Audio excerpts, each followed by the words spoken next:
প্রায় লক্ষাধিক মানুষের মিলন মেলায় অনুষ্ঠিত হলো অগ্রহায়ণের নবান্ন। বাংলার মাটি ঘ্রাণে যার জন্ম আর মানুষের মিলন মেলায় যার রূপ, সেই উৎসব আবারও বর্ণিল হয়ে উঠেছে জয়পুরহাটের কালাই উপজেলার বেগুন গ্রামে।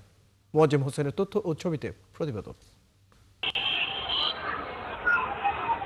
বাংলা বর্ষের অগ্রহায়ণ মাসের প্রথম বৃহস্পতিবারে প্রতি বছরের মতো এবারও জয়পুরহাটের কালাই উপজেলার বেগুন গ্রামে চিশতিয়া তরিকার পীরের মাজারে নবান্ন উৎসবের আয়োজন করেন পীর ভক্তরা। আগের দিন থেকে চলছে তাদের নবান্ন উৎসবের প্রস্তুতি। নবান্ন কেন্দ্র করে ব্যাপক আয়োজনের দিক থেকে বিশেষ পরিচিত বেগুন গ্রামের এই আস্তানা। সকাল থেকে দূর দূরান্ত থেকে আসতে শুরু করেছেন হাজার হাজার পীর ভক্ত। 4 গুণ শক্তিশালী এনজাইম ও অধিক ফেনা সমৃদ্ধ অরিক্স সিলভার ওয়াশ মাত্র 70 টাকায়। যে মূল তবারক আমরা যেটাকে পায়েস বা ক্ষীর বলি, এটা সকল মানুষকে খাওয়ানো হয়, যেটা সারা দেশের মধ্যে কোথাও হয় না। এটা বাংলাদেশের মধ্যে আমি বলতে পারি যে সবচেয়ে বড় নবান্ন উৎসব, এবং এটা সকলে উপভোগ করে। প্রত্যেক বছরের ন্যায় এই নবান্ন অনুষ্ঠান পালন করে আসতেছি এবং সুষ্ঠু এবং ভালোভাবে সবাই এখানে নবান্ন উদযাপন করতে পারে। এই নবান্নকে ঘিরে চিশতিয়া তরিকার ভক্তরা দান দক্ষিণা হিসেবে নিয়ে আসেন শত শত মন চাল, হাজারো নারিকেল, গুড়, চিনি, দুধ ও অসংখ্য মুরগি ও খাসি। সব মিলে উৎসবটি যেন হয়ে ওঠে দানের এক বিশাল মহাসাগর। বিভিন্ন গ্রাম থেকে চাল, গুড়, নারিকেল এই অনুদান হিসাবে এখানে দেয়।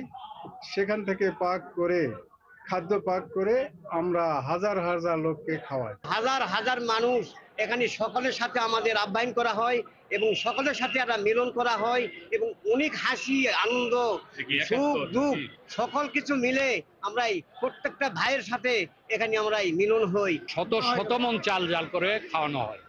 এটা সব ভক্তরা দেয় বলে আমরা এটা পারি। খানকার খাদেমদের ভাষায় আল্লাহর রহমতে আর বড় হুজুরের বরকতে বরাবরের মতো এবারও লাখেরও বেশি মানুষের জন্য রান্না করা খাবার ফুরোয়নি। মায়া আর মমতায় ভরা এই খাবার তাদের কাছে একেবারেই স্বর্গীয় দান। এই অনুষ্ঠানগুলিতে সাধারণত কাউকে দাওয়াত করা হয় না, অথচ সেখানে লক্ষ লক্ষ মানুষের সমাবেশ হয়। আমাদের বিশ্বাসটি হচ্ছে যে এখানে মানুষ আসে তার আত্মার টান। উনি এখানে আস্থানায় থাকতেন, তখন থেকেই এই নবান্ন অনুষ্ঠানটা উনি চালু করে রেখে গেছেন এবং মধ্যবর্তী প্রচলিত আছে। বর্তমানে এটি আরো অনেক বড় পরিসরে আকার করে ধারণ করেছে।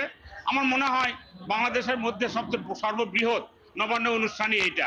বাংলার মাটি, ধানের গন্ধ, মানুষের ভক্তি সব মিলিয়ে নবান্ন উৎসব শুধু একটি আয়োজন নয়, এ এক জীবন দর্শন, এক মিলন মেলা।